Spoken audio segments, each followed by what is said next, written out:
Hi buddies, welcome back. Today I want to show you how you can redeem a Google Play gift card in your Play Store.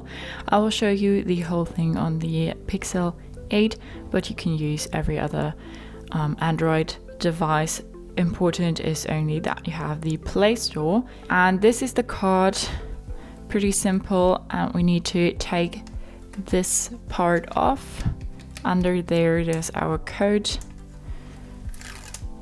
And then we will go to our Play Store, go to our account and go to payments and subscriptions.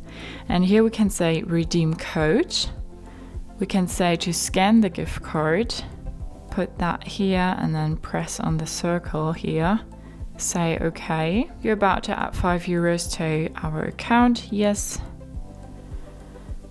You added €5. Your balance is now €70. All right.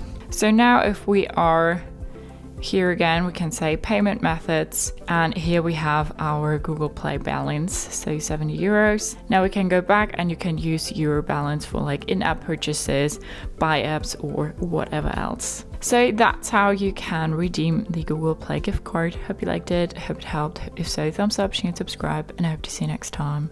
Bye.